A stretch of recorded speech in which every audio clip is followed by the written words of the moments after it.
नमस्कार। बिहार तक में आपका स्वागत है और मैं हूं सुजीत। बिहार के शिक्षक अब अपनी बातों को न तो मीडिया में रख सकते हैं, न सोशल मीडिया के प्लेटफॉर्म पर रख सकते हैं। अगर रखेंगे तो सरकार जो है, बिहार सरकार का शिक्षा विभाग इसे कदाचार मानेगा और उन पर कार्रवाई हो सकती है। इस तरह के निर्देश खास तौर पर माध्यमिक उच्च माध्यमिक शिक्षकों को दिया गया है। आदेश में यह भी कहा गया है कि आप संघों से यानी कि यूनियनबाजी से दूर रहें, आप किसी यूनियन के सदस्य न बने। और ये केवल शिक्षक के लिए ही नहीं है, शिक्षा से जुड़े तमाम लोगों के लिए ये निर्देश जारी किया गया है। केवल पढ़ाने वाले लोग ही इसमें शामिल नहीं है, कहने का मतलब ये। तो इस तरह के आदेश सरकार की तरफ से आए हैं। हालांकि बिहार में शिक्षक संघों का इतिहास काफ़ी पुराना रहा है।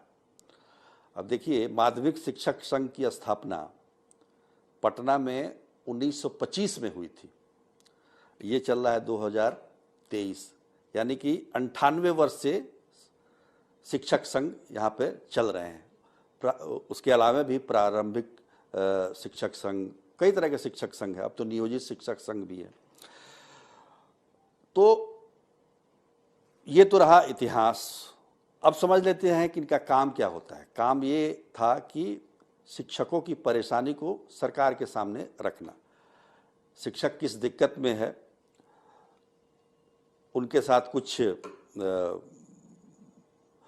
इस तरह की बात हो रही है, कुछ नाजायज हो रहा है, तो उन बातों को सरकार तक पहुंचाना, ये काम शिक्षक संघ का हुआ करता था।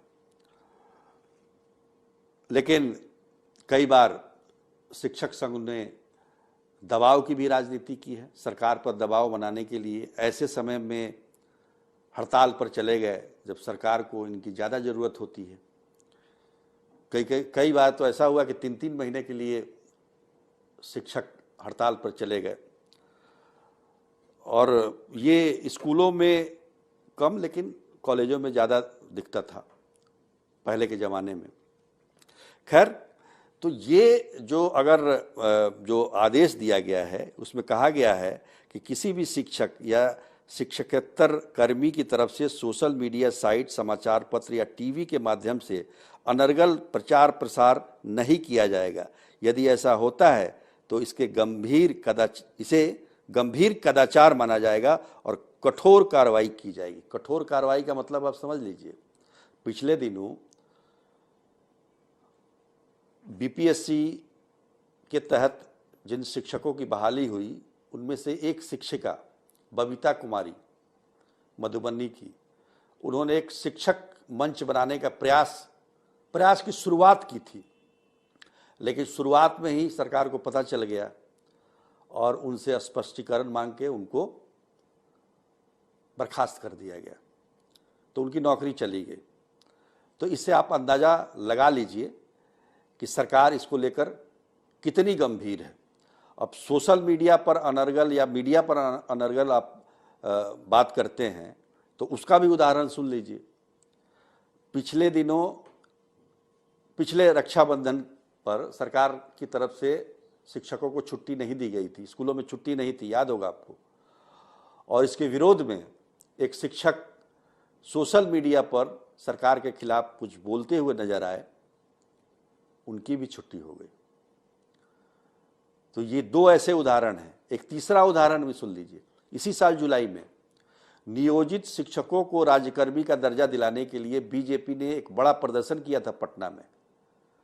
लेकिन प्रदर्शन से एक रात पहले ही शिक्षा विभाग की तरफ से एक आदेश जारी हुआ कि कोई भी शिक्षक अगर इस प्रदर्शन में शामिल होता है तो उन पर कठोर कार्रवाई होगी। नतीजा ये हुआ कि एक भी शिक्षक उस प्रदर्शन में नहीं आए और बीजेपी अकेले पड़ गई और पुलिस के हाथों पिट भी गई। तो ये खौफ है, खास तौर पर तब से जब से शिक्षा विभाग की बागडोर यानी कि अपर मुख्य सचिव के पाठक को नियुक्त किया गया है। के पाठक ने कई ऐसे काम किए हैं शिक्षा व्यवस्था को सुधारने के लिए। स्कूल समय पर शिक्षक जाएं, बच्चों की संख्या बढ़े, इन तमाम विषयों पर अच्छा काम हुआ है। अब तो नया जो टाइम टेबल आया है, 9 बजे से लेकर 5 बजे तक शिक्षकों को स्कूल में रहना है। भले ही बच्चे 3:30 बजे चले जाएं, लेकिन 5 बजे तक उनको स्कूल में रहना पड़ेगा और 5 बजे के बाद भी उनसे काम लिया जाएगा। 30 दिनों की जो गर्मियों की छुट्टी है उसमें भी उनको स्कूल जाना है। शिक्षक चाह कर भी कुछ नहीं बोल पा रहे हैं।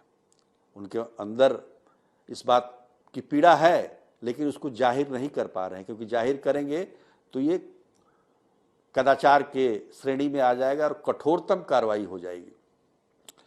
तो इससे व्यवस्था बदलेगी या अच्छी होगी या खराब होगी, ये विषय हम आप पर छोड़ते हैं। आप इस पर अपना विचार दीजिएगा। लेकिन एक तो संविधान में जो हमें जो अधिकार मिला हुआ है, मौलिक अधिकार, जो अभिव्यक्ति का अधिकार है, अपनी बातों को रखने का अधिकार है, देश में सभी लोग अपनी अपनी बातों को रखते हैं। तो वैसे में अगर शिक्षक को इससे दूर किया जाता है तो क्या इसका असर जो है बच्चों की पढ़ाई पर पड़ सकता है? इस पर अपना विचार आप जरूर दीजिएगा, हमें इंतजार रहेगा। आज के लिए बस इतना ही। तब तक के लिए नमस्कार।